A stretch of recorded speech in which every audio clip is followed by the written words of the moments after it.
I don't know what to do about fire format. Maybe I can help you.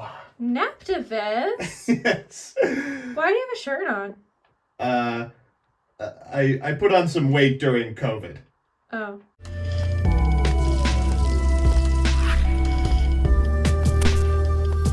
Good afternoon, jank enthusiasts! I'm MBT, and this is 10-Minute Testing. The Year of Fire seems to finally be coming to a close, but be careful what you wish for. Lurking in the corners of Rota is its natural enemy, a deck forecast in ancient prophecy.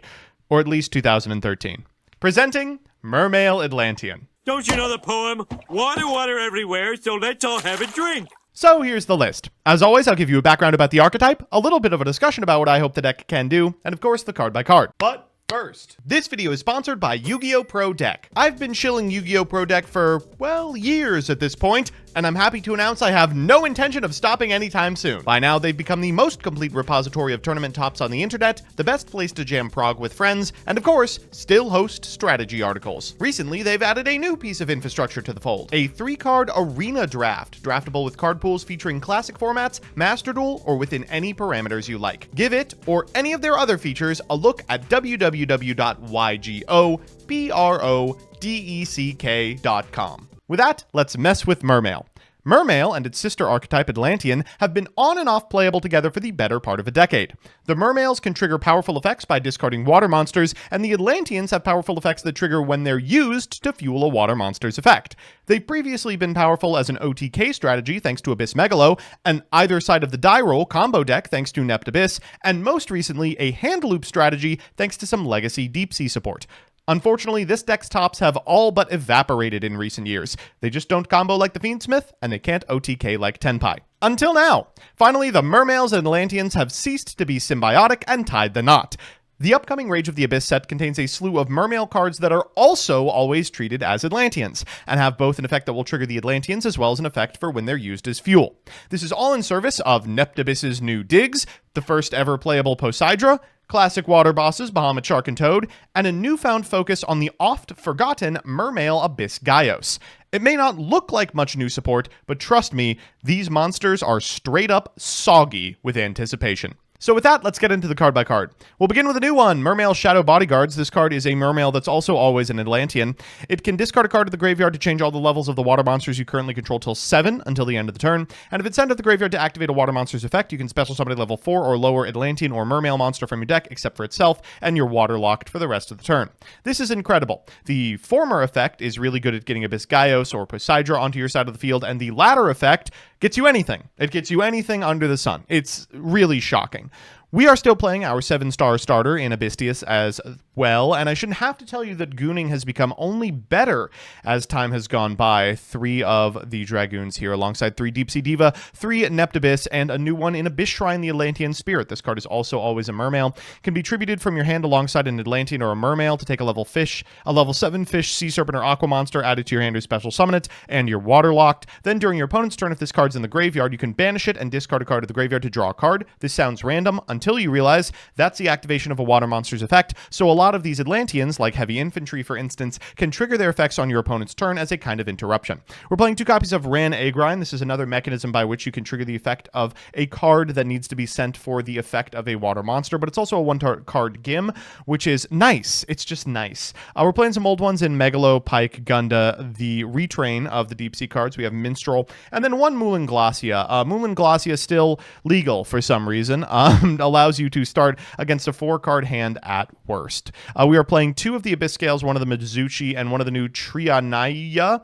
This card allows you to special an Atlantean or Mermail from your hand to graveyard, equip it with this card, and if it would be destroyed by battle or card effect, you can send this card to the graveyard instead, and it can be banished from the graveyard to target 3 fish, sea serpent, or aquas in the graveyard and shuffle them into the deck.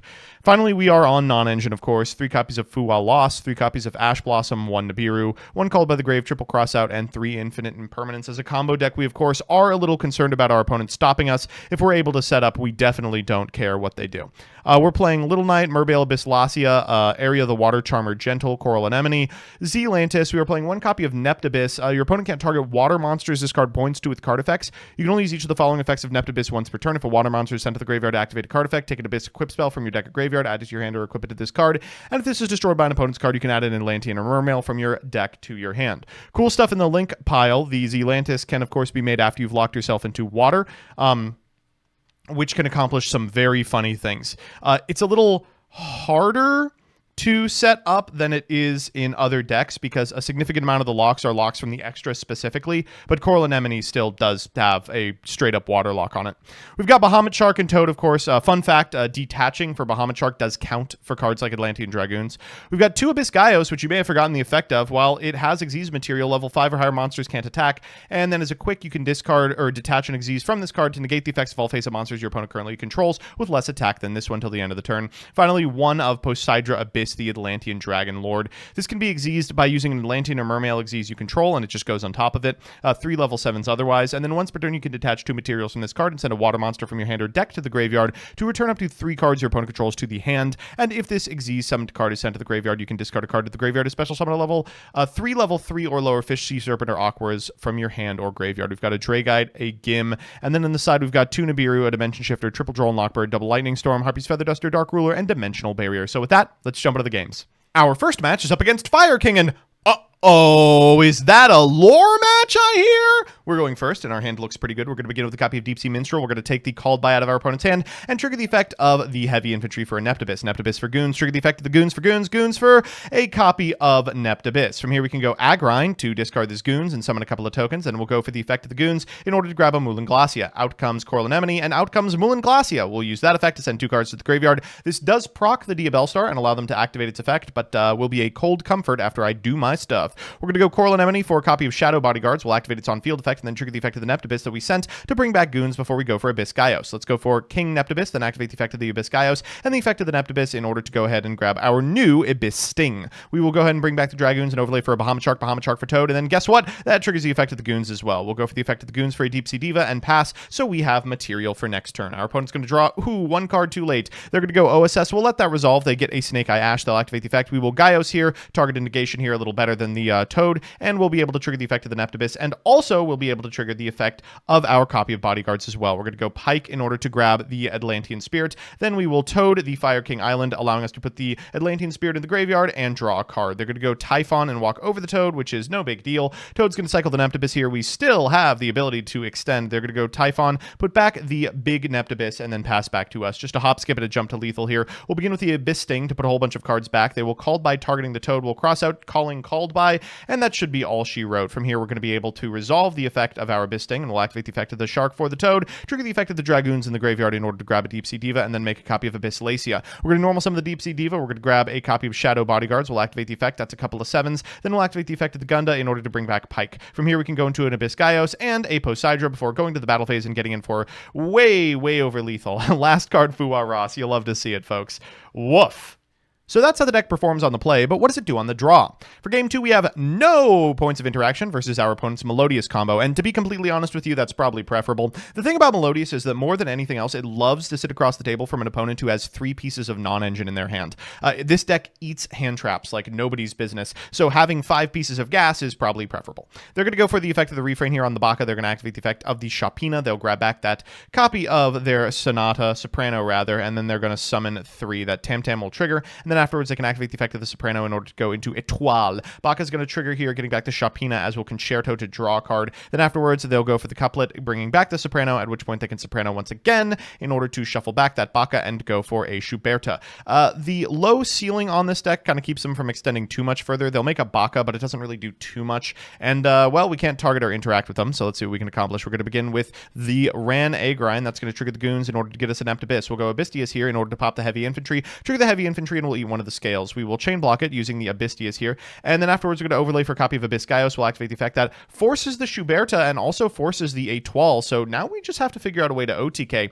They're going to go ahead and take out everything but this copy of Aria, and then we will go for a NEPTABYSS. Let's go for a NEPTABYSS effect here, and then afterwards we'll activate the effect of the Shadow Bodyguards in Graveyard for an Abyss Pike. We'll activate the Abyss Pike, pitching this copy of Goons to grab a Gunda, and then activating the effect of the Goons in order to grab a Deep Sea Minstrel. Down comes our new girl. We'll special summon out a copy of Abystius, trigger the effect of the NEPTABYSS to bring back the Goons, and then overlay for a copy of Bahamut Shark. Bahamut Shark here detaching Goons to get a Toad. That triggers the effect of the Goons, which allows us to grab back the Heavy Infantry. From here, we'll go for a Mulan Glacia, getting the last 2 cards out of the hand before going for Coral Anemone. Anemone here is going to bring back this copy of Shadow Bodyguards, who, guess what, can still use its on-field effect. Here we're going to Gunda, and we'll get back Abystius, 2 for this Abyss Gaios, and then 1 additional for Poseidra Abyss. Let's go ahead and get all those cards back where they can no longer hurt us before activating the effect of the Goons and going for Battle Phase. I believe this is lethal. I haven't done any counting. Oh, thank God. Okay. These big numbers make it a lot easier. So it's time for game 3, and you know what that means, a best of 3 versus meta. Our opponent's on what else but Fiendsmith Ubel. We're going to try and play through Droll and Lockbird. Down comes Deep Sea Diva into NEPTABYSS. We'll activate the effect of the NEPTABYSS for a Shadow Bodyguards. We'll trigger the effect of the Shadow Bodyguards, and down comes Droll. Thank God we have Called by the Grave. Okay, now that we can actually play the game, we should be able to contest a 4-card hand. Down comes Pike. We'll activate the effect of the Pike, pitching a Goons for a copy of Deep Sea Minstrel. We'll activate the effect of the Goons, and then afterwards we're going to go for the Minstrel in order to take that copy of Abominable Chamber. From here, we can go ahead and grab ourselves a copy of Abystius, trigger the effect of the Atlantean Prince, and then guess what? We've got an 8. Let's go ahead and get 2 of those to the graveyard and overlay for a Bahamut Shark for a Toad. This is going to go crazy into a 1-card hand. Goons here in order to grab Deep Sea Diva, and then we're going to make a copy of Coral Anemone. We'll Abystius this Deep Sea Diva to the graveyard, then activate the effect of the Abystius in order to grab a copy of Gunda. We'll go Coral Anemone for a Shadow Bodyguards into a NEPTABYSS, and then guess what? Shadow Bodyguards hasn't activated its effect. Here we're going to go NEPTABYSS and Gunda in order to grab a copy of Triana, and also bring back the Abyss Pike, overlay for an Abyss Gaios, Triana in order to bring back the Dragoons, and then guess what? Bahamut Shark for Toad once again. It's just... it never ends. We'll get a Heavy Infantry so that we can activate our graveyard copy of our new woman, which we'll do right now. Heavy Infantry here and NEPTABYSS in order to equip the Abyss Scale of the Mizuchi. That's going to check the Nightmare Throne. It will be negated. They'll go for the Dark Beckoning Beast. We will negate it, and they'll concede. So it's time for game 2, and Jesus Christ, Droll again? All right, we're going to do our best here. Down comes Dark Beckoning Beast. We will infip that bad boy. Afterwards, our opponent's going to go ahead and activate the effect of the Fiendsmith. That's going to grab them tracked for Lurie, pitch the Lurie effect. They'll bring out the Lurie, and here we go. First comes Requiem. They'll activate the effect of the Requiem for Lacrima, the Scarlet Sorrow. Yeah, Rota cards in here. Weren't expecting that, were you? We're going to go for the Fiendsmith effect in Graveyard, and then afterwards, we're going to make ourselves a copy of Sequence into Necroquip. Sequence is going to eat an Imperm. One of the things that's really frustrating about the Fiendsmith is just how little they really have to commit. But here, unfortunately, because our opponents draw no engine, they're just going to have to end on Silo Hot Rabbit.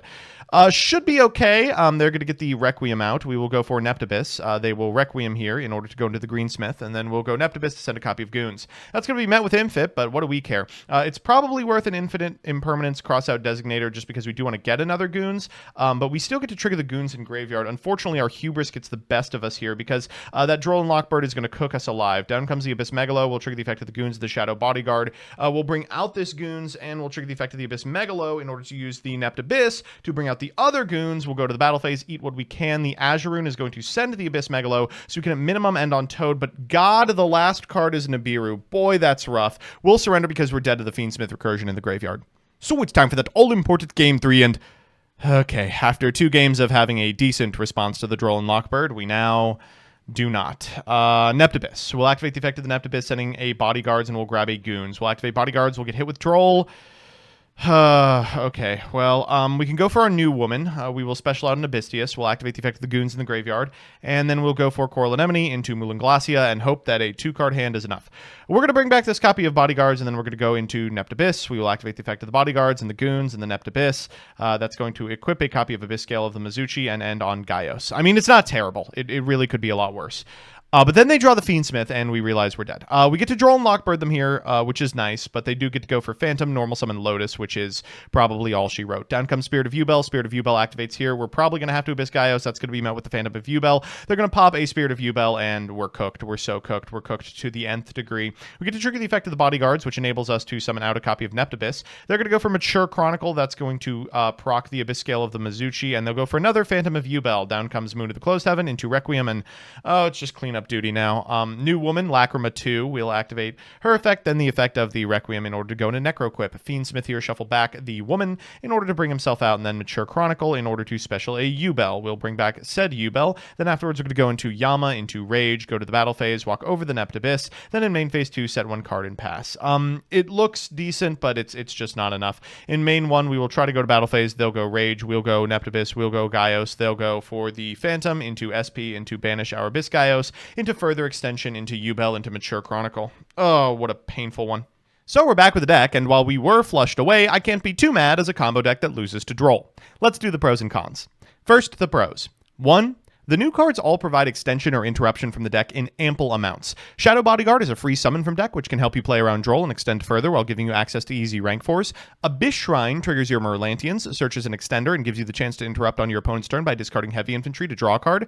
Poseidra Abyss is great going second, being able to both extend your plays and bounce 3 cards non-targeting, and if it gets removed, it's just a soul charge. And top that off with the NEPTABYSS Link that not only provides targeting protection, but fetches you an Abyss Equip spell, and the deck has a plethora of tools to give it extension and a formidable end board. 2.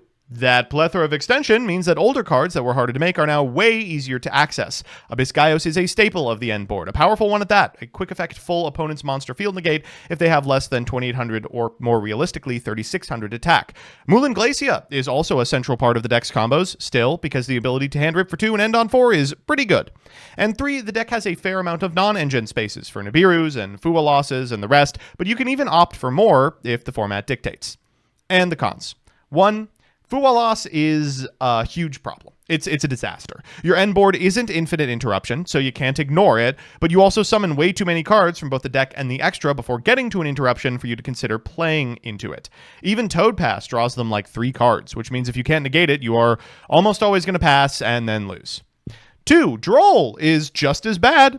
Some of the highest ceiling hands can play through it with a lesser board, but many hands focused around resolving Dragoons a whole bunch of times can crumble immediately to the card. And 3, it's a graveyard-centric deck, so Shifter will completely devastate you, turning off almost all of your effects. Overall, the past format favorites are still doing what they used to, only better and more modernized. Expect to get caught off guard and lose your best 2 cards in hand to a Mulan Glacia at least once this upcoming format. So that's that. A huge shouts out to the individuals who make these videos possible, most notably my Patreons. The high tier ones are in front of you right now, and I will read their names as contractually obligated. First up is Slifer274, followed by Elena Tincher, Alex Perea, Allison Elliott, Ally, Brett Henry, Darkmaster Zork, Derpin Dragon, Devin Senpai, DJ Elefante, FPS Lord Derp, John Piet, Killer Croc 467, Night Mary, Legal Rights, Lockstone, Luis Hernandez, Lullaby of Souls, Master of Faster, Matthew M. Derezzo, MBT Play Madolce, Mike Carlotti, N54 Lionheart, Nacho Gonzalez, Nebulo Yu-Gi-Oh!, Project Mercury, Rose Lapine, Troy Says By Erasure is Gay, Who's Nick, Wonder Waffle, Your Pot of Greed Does What, and Yuki. Couldn't have done it without you.